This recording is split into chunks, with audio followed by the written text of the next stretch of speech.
بصير هم درجات عند الله والله بصير بما يعملون لقد من الله على المؤمنين إذ بعث فيهم رسولا من أنفسهم يتلو عليهم آياته ويزكيهم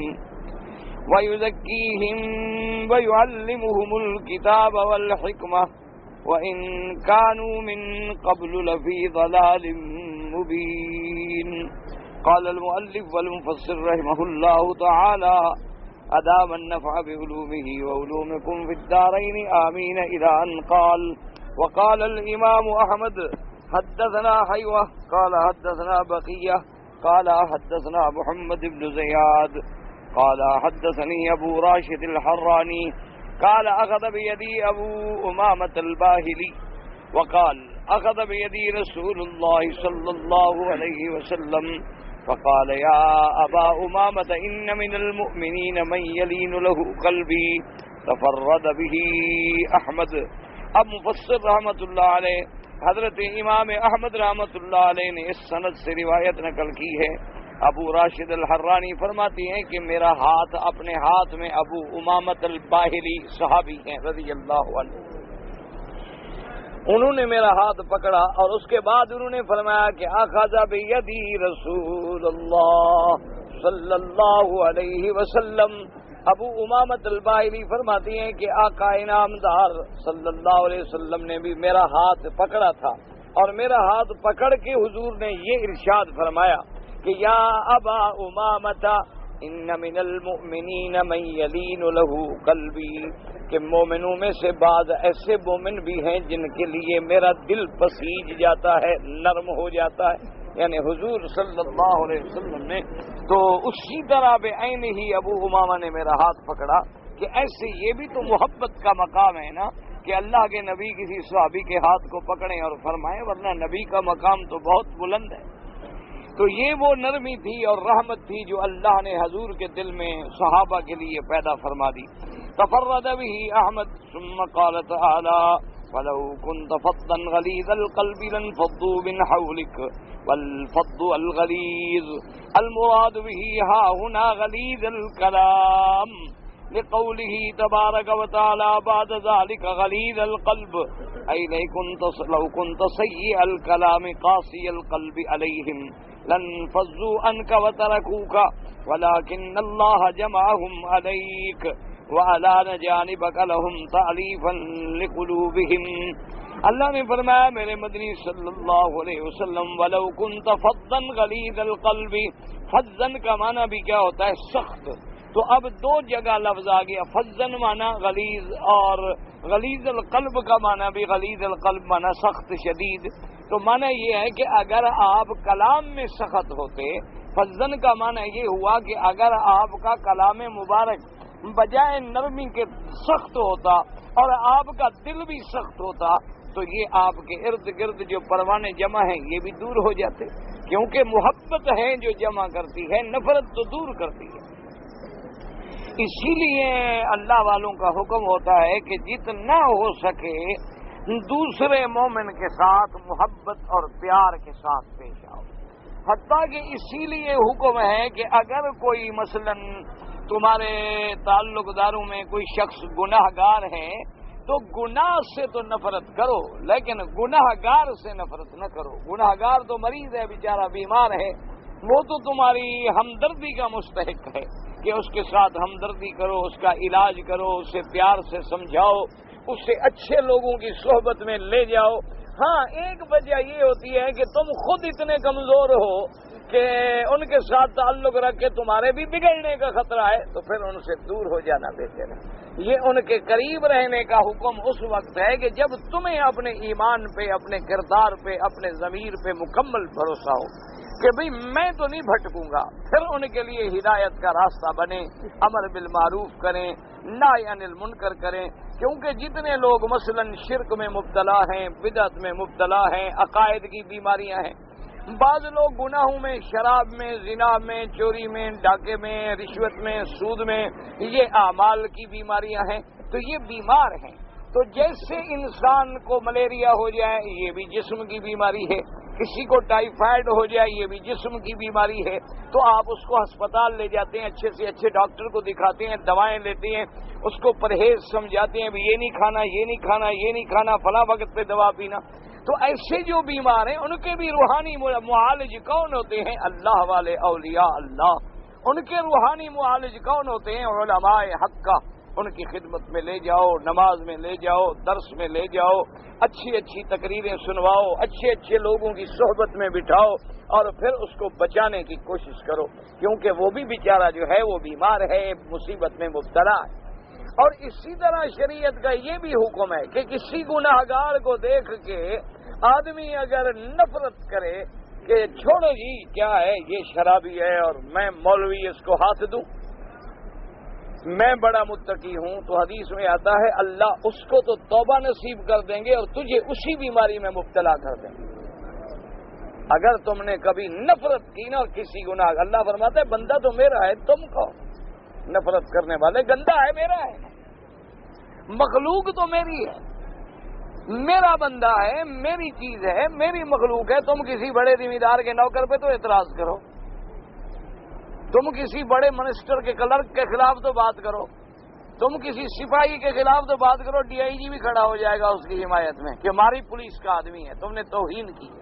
اللہ فرماتا ہے ٹھیک ہے وہ بیچارہ مبتلا ہے مصیبت میں، تو تم اس سے گھن کھا رہے ہو کہ تم شرابی ہو اور میں مولوی ہوں۔ اللہ فرماتے ہیں حدیث پاک ہے حضور صلی اللہ علیہ وسلم کی کہ اللہ اس کو تو بچا لیں گے اور تمہیں اسی بیماری میں مبتلا کر، اسی بیماری میں تمہیں۔ اس لیے واقع آتا ہے نا کہ ایک بہت بڑے عابد گزرے ہیں زمانہ سابقہ میں، بہت بڑے عابد تھے جریج، تو وہ اتنے عابد تھے کہ ان کے 24 گھنٹے جو ہیں وہ عبادت میں گزرتے تھے، یا نماز میں ہیں یا ذکر میں ہیں یا اللہ کی یاد میں ہیں۔ ایک دن والدہ تھی بوڑھی، انہوں نے بلایا، وہ بلا رہی ہیں اور وہ اپنی عبادت میں ہیں، وہ بلا رہی ہیں وہ اپنی عبادت میں ہیں، وہ بلا رہی ہیں وہ اپنی عبادت میں لگا ہوا ہے۔ کافی دیر ہو گئی، ماں بیچاری بوڑھی تھی، خدا جانے انہیں پانی کی ضرورت تھی، کیا تکلیف تھی۔ کافی دیر کے بعد جب عبادت اپنی پوری کر لی تو ماں کے پاس آئے تو ماں غصے میں آ گئے، کہا میں تمہیں بلا رہی ہوں اور تم عبادت ہو، میں تو مصروف۔ نے کہا جاؤ، مرنے سے پہلے خدا تمہیں گندی عورتوں کے ساتھ منہ دکھلائے اور تمہاری نسبت کر دے، بڑے نیک بنے پھرتے۔ اب دیکھو صرف ماں کی نافرمانی، ادھر عبادت بھی خدا کی کر رہا ہے، لیکن اللہ نے فرمایا تم نے ماں کا حق کیوں نہیں ادا کیا؟ تو اس کا انجام پتہ ہے، اللہ معاف کرے کیا نکلا؟ ایک بہت بڑی خوبصورت عورت تھی، اس علاقے میں رہتی تھی، اس کو کسی نے بھڑکا دیا کہ بھئی تم اس اگر شریف آدمی کو، اس عالم کو، راہب کو، عابد کو بھٹکا دو تو پھر ہم مانیں گے تمہارے داؤ۔ تم ہم جیسے لوگوں کو پھنسا لیتی ہو، اس اللہ والے کو پھنساؤ تو پتہ لگے۔ اور نے کہا ٹھیک ہے۔ وہ جناب جا کے روزانہ زیارت کے لیے جانا شروع ہو گئی، روزانہ صبح پہنچ جائے زیارت کے لیے، حضرت بس میں زیارت کے لیے حاضر ہوئی ہوں اور زیارت کے لیے حاضر ہوئی ہوں اور دعا کر دیں۔ یہ بھی ایک فتنہ ہے، اللہ معاف کرے۔ اسی لیے آپ نے دیکھا نا اکثر لوگ جو تویز شویز لکھتے ہیں نا وہ ان مصیبتوں میں مبتلا ہو جاتے ہیں، کیونکہ تویز لینے کے لیے اکثر آتی ہیں عورتیں، یہ ضعیف الاعتقاد ہوتی ہیں اور عورتوں کا عقیدے بڑے ضعیف ہوتے ہیں، تو اس لیے وہ بیچاری آ جاتی ہیں اور پھر اللہ معاف کرے انسان ہے فتنے میں مبتلا ہو جاتا ہے، اللہ پاک ہر کسی کو بچائے۔ تو بہرحال اس عورت نے اپنا حسن جمال اپنے انداز سے ہر ممکن کوشش کی، لیکن جریج نہیں پسیجے، وہ قائم رہے۔ انہوں نے کہا کہ دیکھو تم میری بات نہیں مانتے ہو، میں تمہیں بدنام کر دوں گی، جو مرضی آئے کرو، میں گناہ نہیں کر سکتا۔ اس نے جا کے جنگل میں کسی چرواہے سے زنا کرایا، حاملہ ہو گئی، بچہ پیدا ہو گیا۔ جب بچہ پیدا ہو گیا لے کے آ کے باہر کھڑی ہو گئی ان کے عبادت خانے کے اور شور مچانا شروع کر دیا، لوگوں دیکھو ظلم ہے، اس کا بچہ ہے، یہ بڑا مولوی بنا پھرتا ہے، اس کا بچہ ہے، اور اس کے بعد اب مجھے اندر نہیں رہنے دیتا، مجھے نکال بھی دیا ہے۔ لوگوں نے جو دیکھا جی، لوگوں کی عقیدت تو اسی طرح ہوتی ہے نا، لوگوں کی عقیدت اسی طرح ہوتی ہے، ایک منٹ میں زندہ باد، دوسرے منٹ میں مردہ باد۔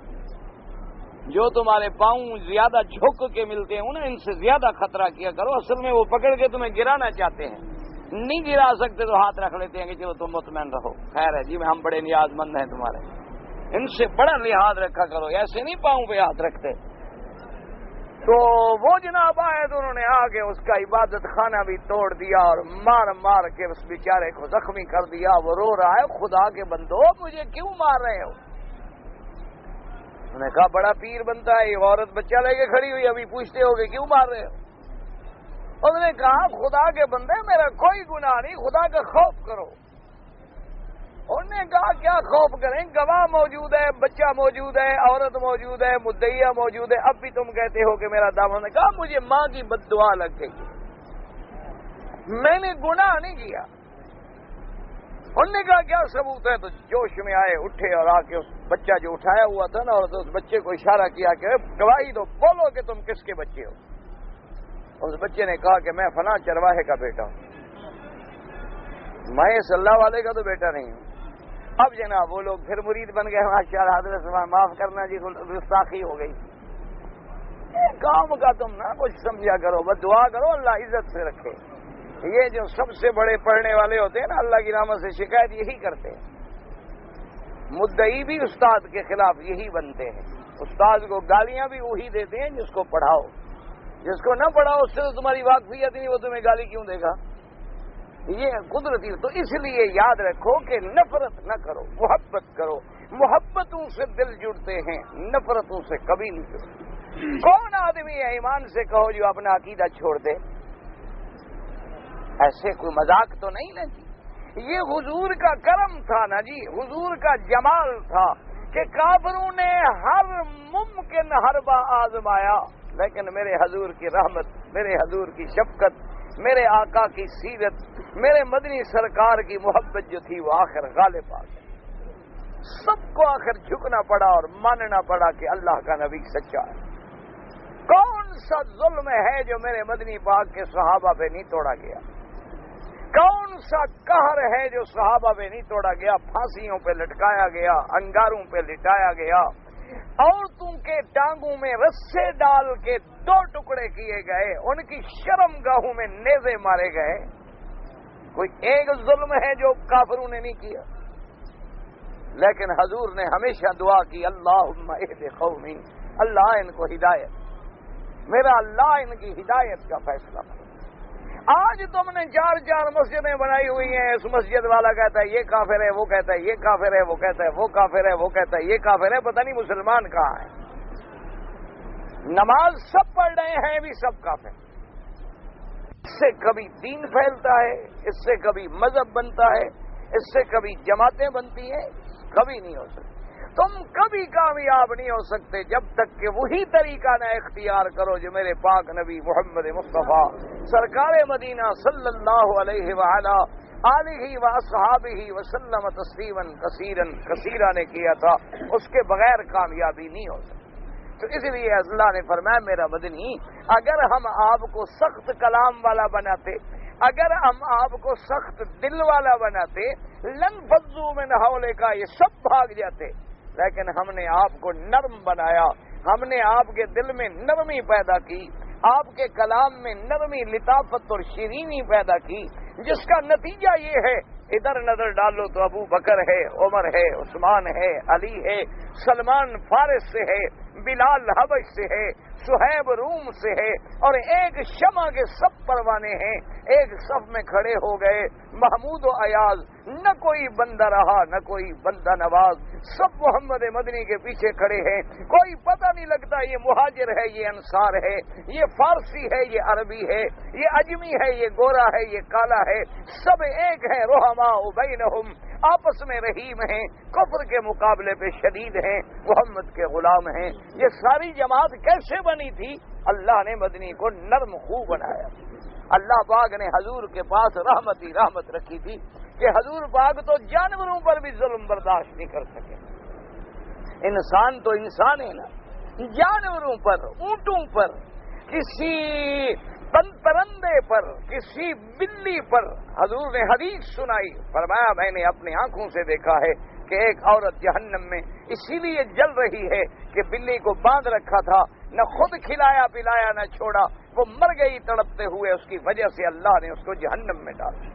تو یعنی اللہ کا نبی ہمیں حکم دیتا ہے کہ بلیوں پر بھی رحم کرو، اللہ کا نبی ہمیں حکم دیتا ہے کہ جانور پر بھی رحم کرو، اللہ کا نبی ہمیں حکم دیتا ہے کہ جانور کو ذبح کرنا ہو تو اس کو چھری نہ دکھلاؤ، اس کی جان لینے سے پہلے تو اس کو عذاب نہ دو۔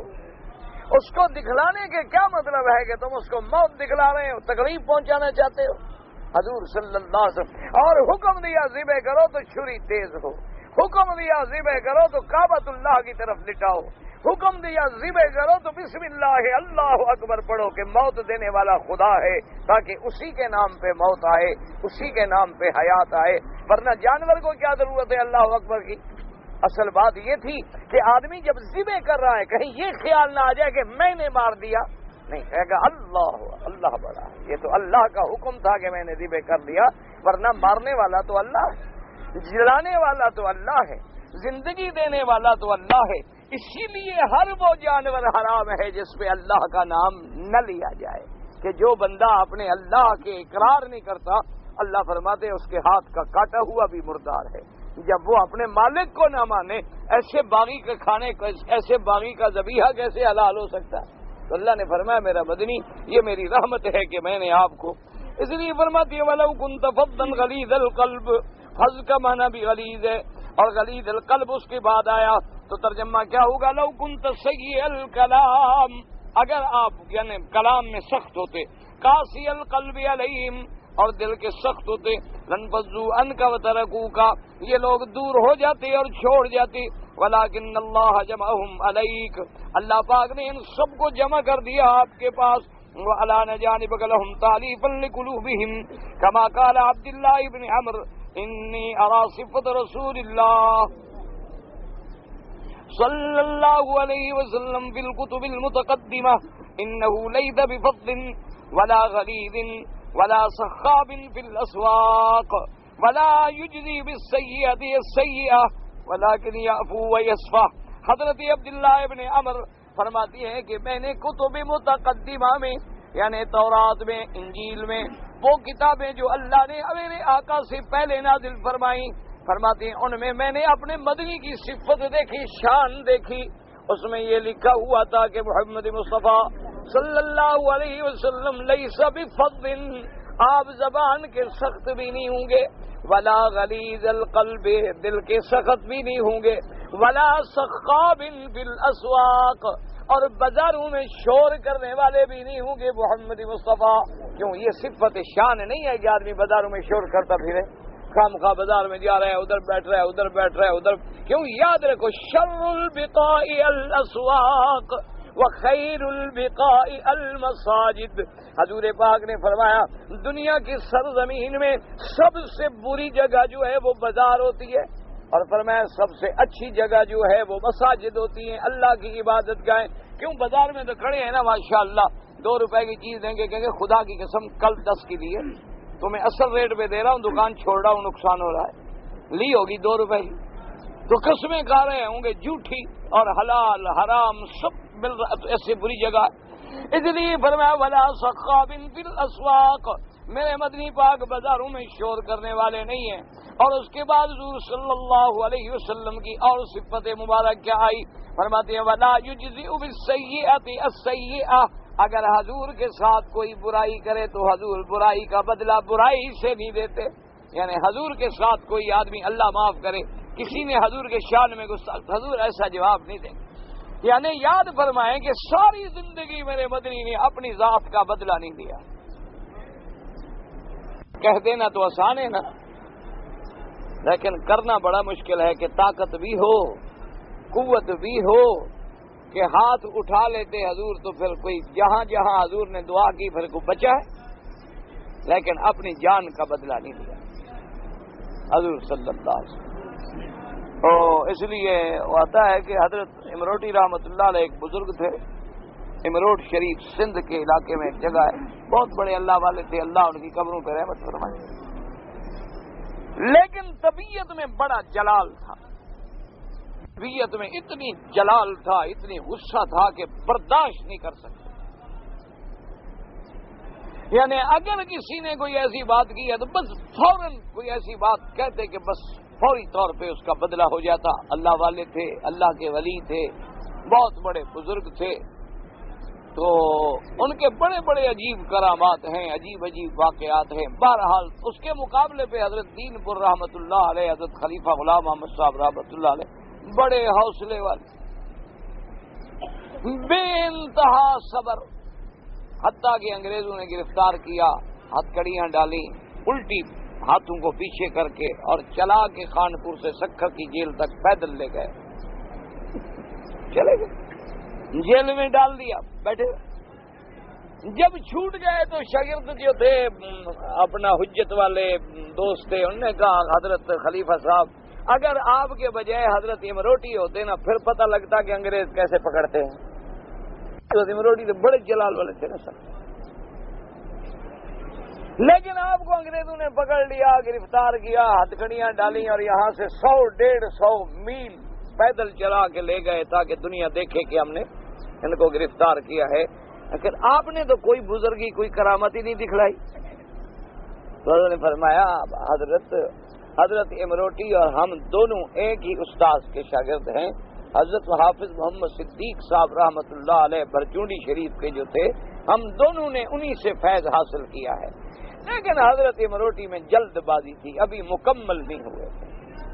جو مکمل ہو وہ ہلتا نہیں, برتن خالی ہو تو اچھلتا ہے, برتن بھرا ہوا ہو تو نہیں اچھلتا. انہوں نے کہا سنت یہی ہے کہ برداشت کرو, جو اللہ نے لکھا ہے الحمدللہ, جو اللہ کو منظور یہی تھا, ہم چلے گئے. اللہ کو منظور تھا چھوٹ گئے, اللہ کو منظور تھا تکلیف ہو گئی, اللہ کو منظور تھا رفع ہو گئی. چونکہ برتن خالی ہو نا تو چھلکتا رہتا ہے, کہ ابھی حضرت کی تکمیل نہیں ہوئی, اس لیے کبھی کبھی وہ غصے میں چھلک جاتے تھے. اور ورنہ برتن بھرا ہے تو اس نے کیا چھلکنا ہے, وہ نہ ہلے گا نہ چلے گا, بڑا ہے تو بڑا ہے. اللہ کے ولی جو ہیں راضی پر. لیکن حضرت امروٹی کو کوئی کہتا, وہ کہتے بابا مجھ سے صبر نہیں ہوتا. وہ سندھی بھی بولتے تھے نا, سندھ کے علاقے میں رہتے تھے, کہتے تھے کہ یہ کیسے ہو سکتا ہے کہ میرے ہاتھ میں لاٹھی بھی ہو اور کتا بھی مجھے کاٹے اور میں نہ ماروں, یہ کیسے ہو سکتا ہے. وہ کہتے بھائی مجھ سے صبر نہیں ہوتا. ایک دفعہ سکھر کی بازار میں جا رہے تھے تو ایک انگریز نے اوپر سے تھوک دیا حضرت کی داڑھی پر. انگریزوں کے دشمن تھے نا, انگریزوں سے تو جنگیں لڑی انہوں نے, تو اس نے تھوکا تو حضرت کی داڑھی مبارک پہ آیا. تو یوں دیکھا نا, انہوں نے کہا جاؤ کتوں, بس وہ اوپر سے گرا, وہیں گردن ٹوٹ گئی.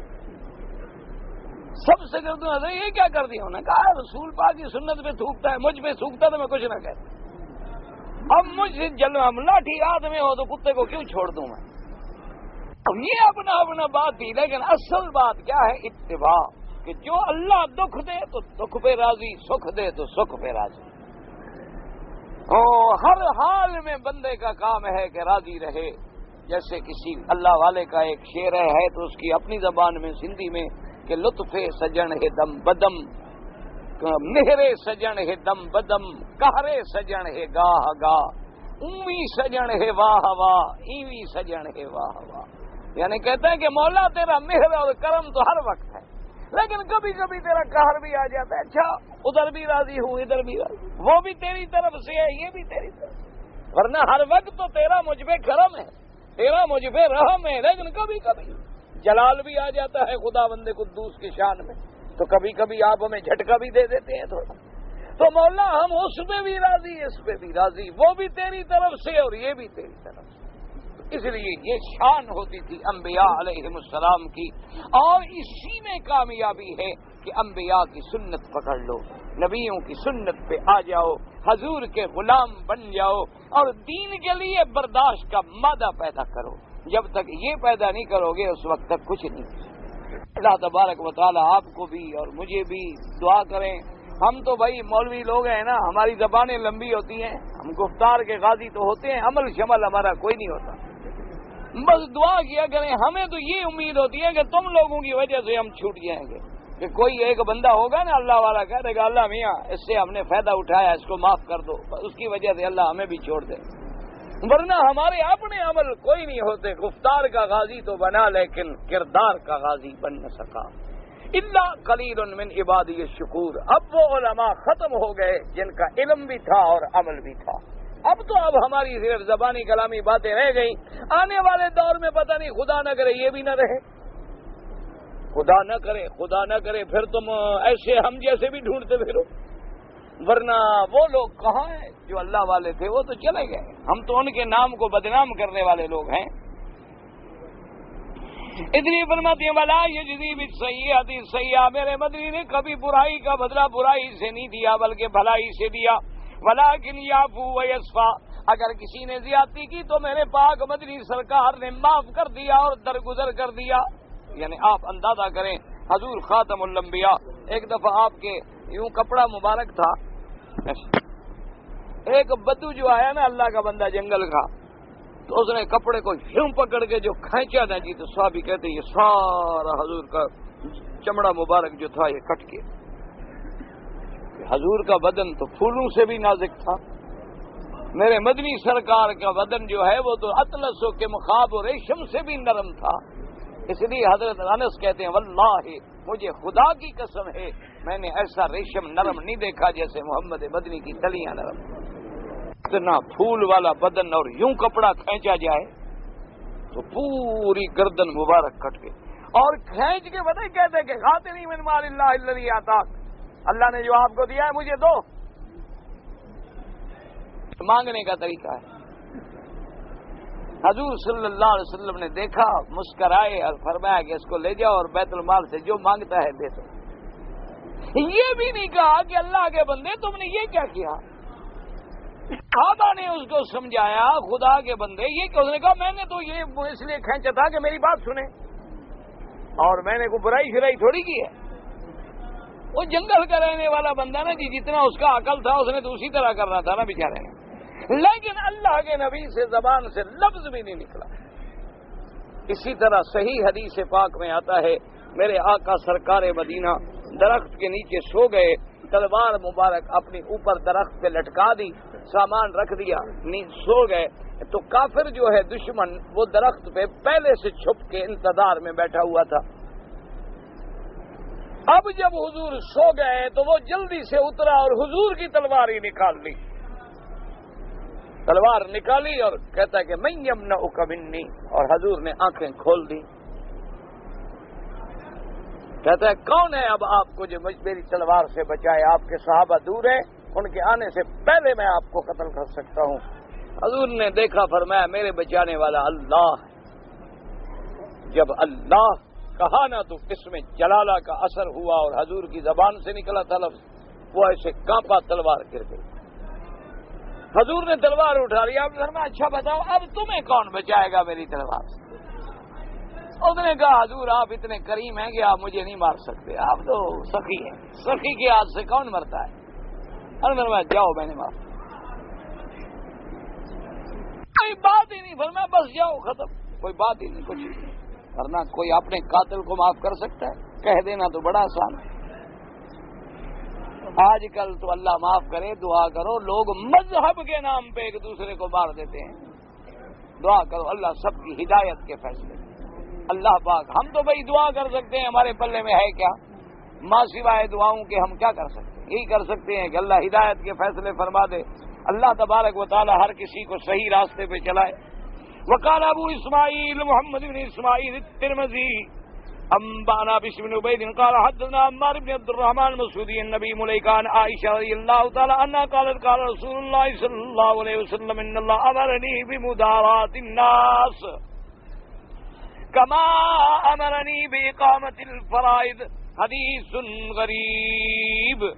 اب ایک حدیث پاک میں آتا ہے جو اس میں غرابت تو ہے، لیکن حضور پاک نے فرمایا اللہ پاک نے مجھے حکم دیا ہے کہ میں لوگوں سے مہربانی کروں، لوگوں سے حسن سلوک سے پیش آؤں، جیسے حکم ہے کہ فرائض پورے کروں. اللہ نے فرمایا فاعف عنہم واستغفر لهم وشاورهم فی الامر ولہذا کان رسول اللہ صلی اللہ علیہ وسلم یشاور اصحابہ فی الامر اذا حدث